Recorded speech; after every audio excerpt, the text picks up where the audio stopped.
So we're reaching the final stretch with the keynote, followed by a panel on funding strategies. So the crowdfunding keynote, we're lucky to have Sinohe Terrero here. Sinohe is Vice President of Finance and Accounting at Indiegogo. Before that, he was at Etsy, also Vice President of Finance and Analytics, I believe, there. He's a little bit of a professor because he has taught financial statement analysis to MBAs at Baruch. And he is a certified public accountant and also, I have to read this, a chartered global management accountant, which I think it means that you personally review and audit every financial statement submitted? In the world. In the world, exactly. So you're responsible for that. Well, thanks for the kind introduction, and thanks for sticking it out. It's 4 o'clock, so I know it's a long day. I'm from Indiegogo, as I was just mentioned, and for us and our company, it's actually pretty remarkable to be in a full day session where people are talking about crowdfunding, because 2 years ago, crowdfunding wasn't even a thing.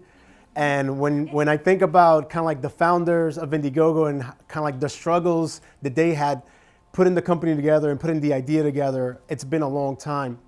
So I want to talk a little bit about the evolving marketplace and funding the big idea, and how we at Indiegogo think of crowdfunding as taking part in that, both from the entrepreneur side, but also actually from the venture capitalist side. So as I was mentioning, the founders of Indiegogo basically were 3 friends that got together and had a shared frustration with the access to capital, particularly the inefficiency in that access to capital and the basic unfairness. Danae, who's in the middle, she actually was a banker that her job was helping films get financing. And in doing that job, what she realized was that the system was actually not working for those same filmmakers. It just was not very fair the way that it was distributed. And the first thing that they encountered when they started Indiegogo is, the first lesson, a first-hand lesson at actually that inefficiency.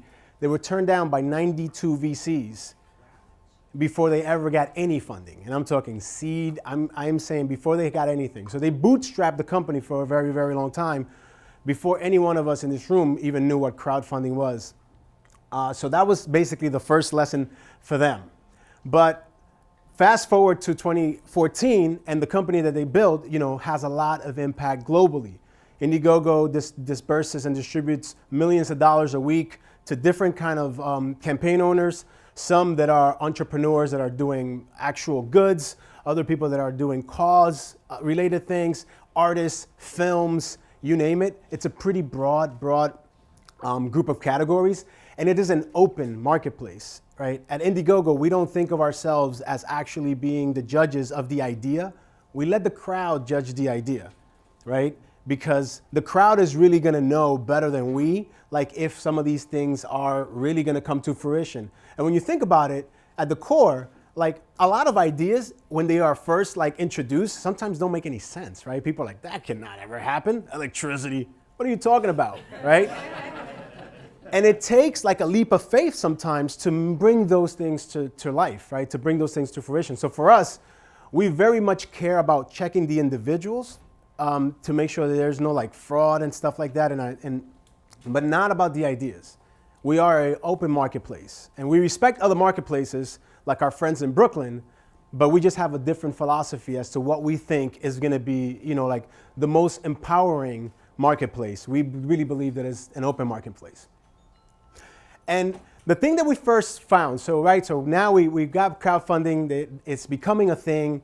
The power of crowdfunding for us and the way we think about it is really in something that we call a feedback loop. Because at the end of the day, it's funding, right? There's a transaction of money. And in simple terms, is point A person has an idea, right? And point B person has the money. And it's very linear the way that we think about it, because most of the times when you get VC funding or even sometimes angel funding, all you are really getting is money and a promise to return that money, with exponential gains. But there's not a whole lot more that you get besides that money. It's kind of like in the 1920s, right? You went to a bank, you got in line, and there was this one person that decided whether or not your idea was worthy, like in the abstract, right? You had to go in with your business plan or with whatever you had as your assets to be able to collateralize, and that's the only way you got that funding. right? So it was either a line or you could have considered it a race. That GIF looked much better when the presentation was put together. But under all circumstances, like basically there was a gatekeeper, right? There was this gatekeeper that was telling you, your idea has validation or it doesn't, right? Very, very abstract. And the power was really one-sided because that person really decided what was going to happen to you. So now enter crowdfunding and the obligatory happy GIF image, right? At Indiegogo, like I said, it's an open platform.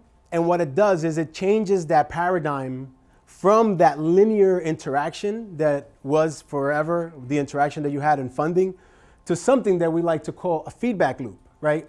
Where your idea, you do get money, but you get a lot more than just money, right? The idea is the beginning, the money is part of it, but with the money, the really, really powerful thing as an entrepreneur is the fact that you get market validation, which is critical, right? The market is validating your idea, your product, your film, your, whatever, your album. Someone is actually, before it ever becomes anything, they're putting their faith in that product, right?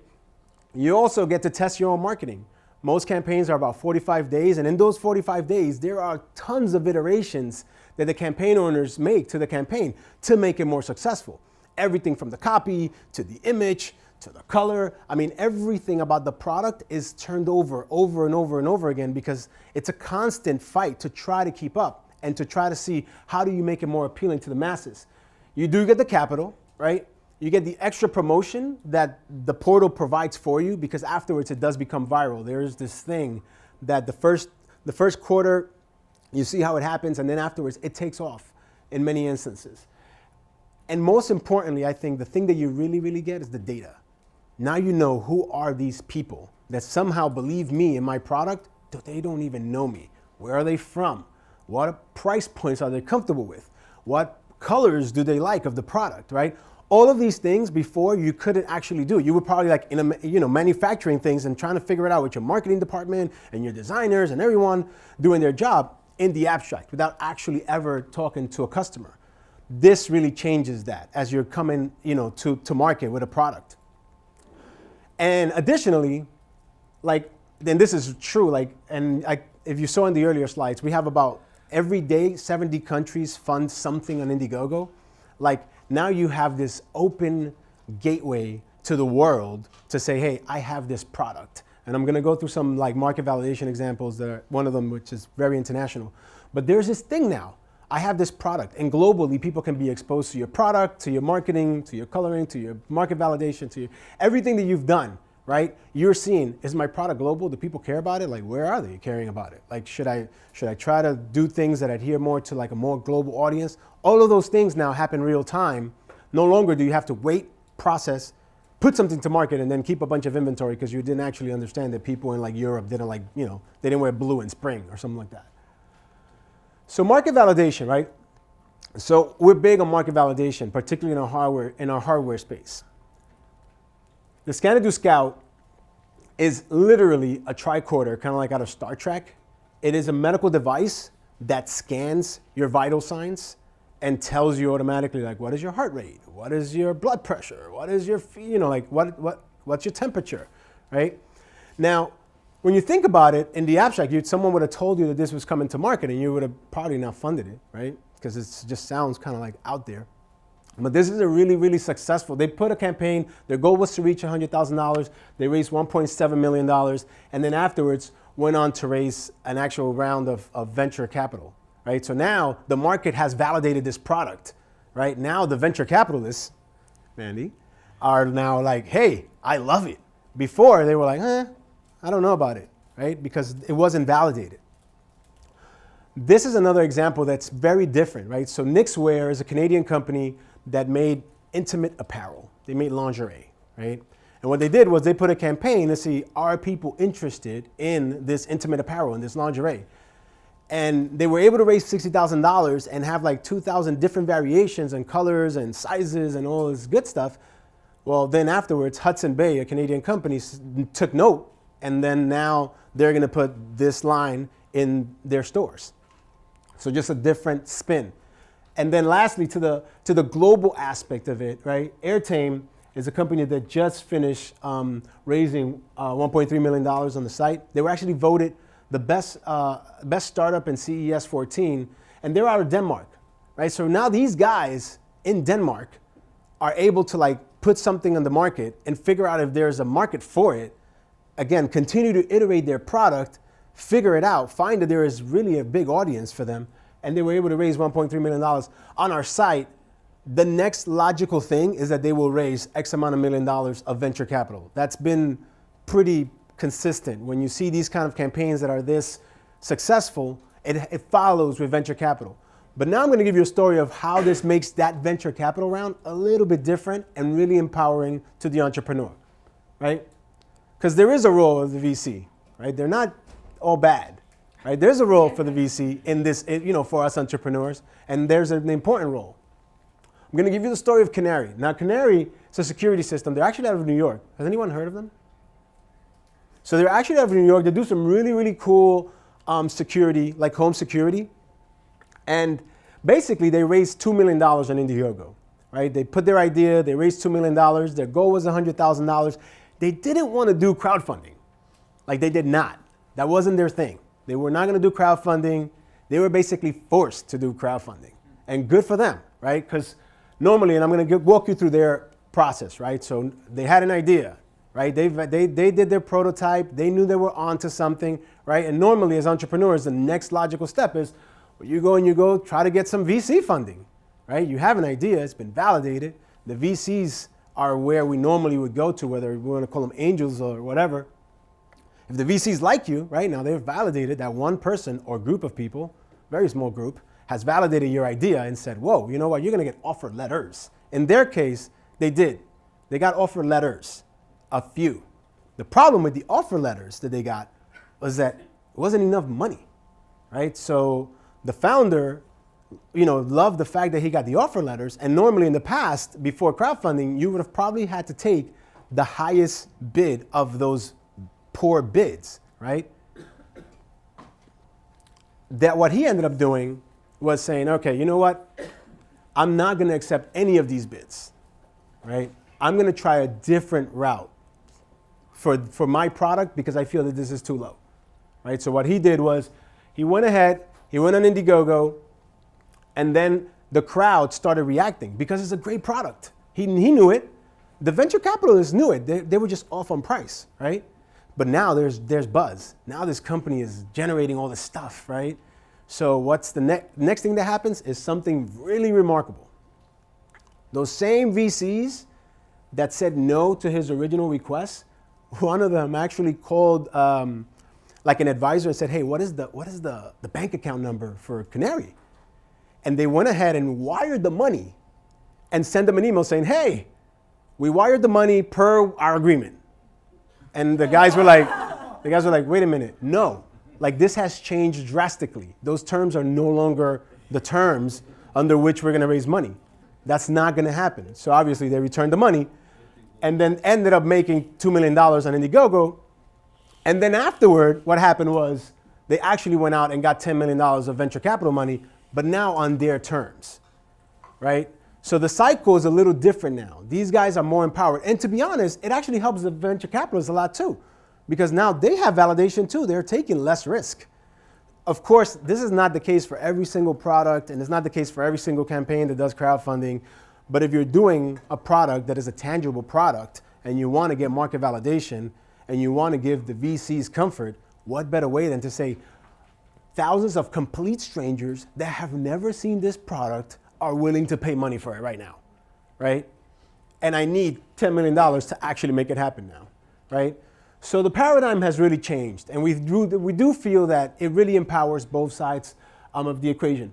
But there's a bunch of those stories now, right? Where you got the famous Oculus story, and there's a bunch more on Indiegogo that are very, very similar, of ideas that have been validated, and that then go out to get VC funding. I think it's a natural thing that's happening, particularly in crowdfunding projects that have a tangible good. I think where we see this going, and a lot of the panels earlier talked about it, and Indiegogo in particular is going to play a role in it, is what happens when equity crowdfunding comes in. And Alejandro, who was here earlier, said, we were talking, and he said, hey, well, it seems like that crowd and my crowd are different. The crowd that goes for your products and the crowd that's going to be in equity crowdfunding are different. How are you thinking about it? And I said, well, when you think about it, I think about it.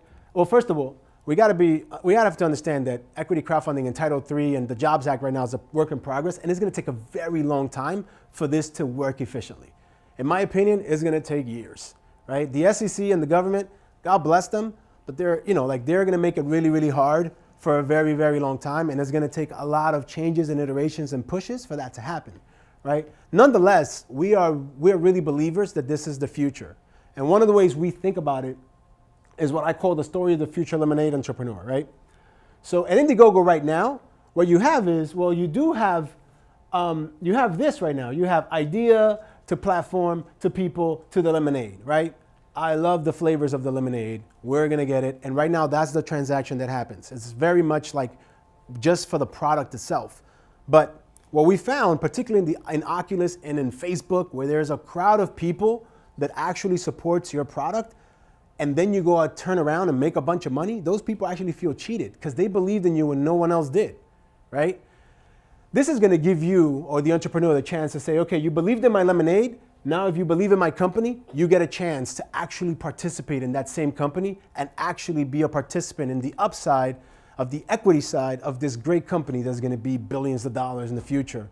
And that's really like the circle of like involvement from someone that believed in your idea and your lemonade when no venture capitalist would ever give you money to buy another lemonade stand. These complete strangers did. Hopefully, the hope is that in Title III and when it's actually all the kinks are worked out, those same people will be able to benefit from your idea as you grow a huge company. So that's kind of like where we see kind of like the new frontier. And that was my presentation. Thank you very much for having me, and it's been a great day.